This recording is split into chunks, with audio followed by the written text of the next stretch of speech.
तुकोजी महाराज श्री गुरुदेव सेवा मंडळ बाजीमारी तालुका पासनी जिल्हा नागपूर। मी बबलू संतोष गाडवे सेवाधिकारी। आता आपण ज्ञानगीतेचं वाचन करूया। जीवन शिक्षण अध्याय 19वा यामध्ये महाराजांनी लिहून दिलेलं आहे की श्रोत्याने केला प्रश्न खेडे शरावणी मान ऐसे म्हणतो आपण जन परी एक कोण न विसरावी। श्रोत्याने केला प्रश्न खेडे शरावणी मान ऐसे म्हणतो आपण जन परी एक कोण न विसरावी। याच्यात काय म्हटलं आहे की श्रोत्यांनी एक असा प्रश्न केला की कसा केला, त्यांनी शंका काढली। काय काढली की शहरापेक्षा खेडे श्रेष्ठ आहे असे आपण म्हणतो, परंतु एक ठळक गोष्ट विसरता येत नाही। कोणती?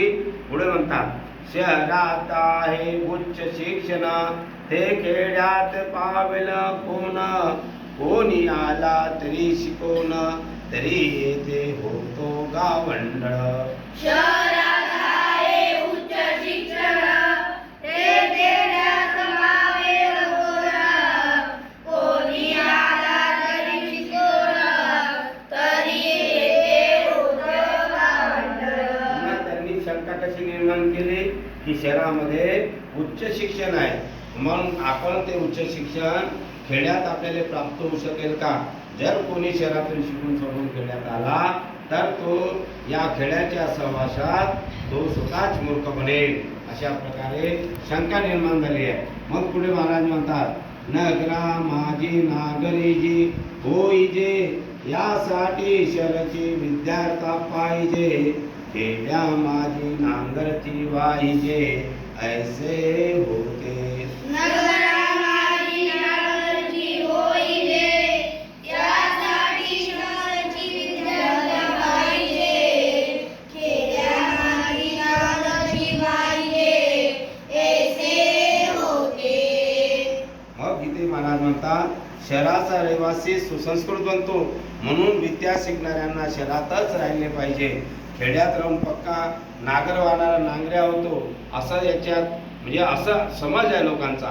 म्हणून पुढे काय म्हणतात ऐका ऐसी जयांची भावना लक्ष द्यावे त्यांनी या वचना, येते शिक्षणाची मूळ कल्पना तीच सुचली आपुली।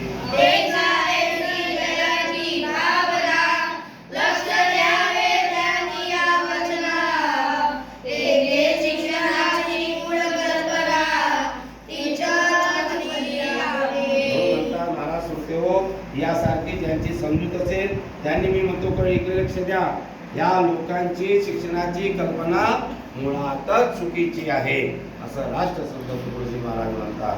कारण धन्यवाद। मी बबलू संतोष गाडवे बाजीमारी तालुका पारसनी जिल्हा नागपूर।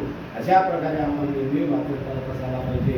आज आता दुपारी आपण इकडे तिकडे न भटकता रामगीतेचं वाचन असं करत राहिलं तर आपली भाषा सुधारते, आपल्याला सगळ्या गोष्टी सहजासहजी समजते। धन्यवाद। जय गुरुदेव, जय गुरुदेव, जय गुरु। धन्यवाद।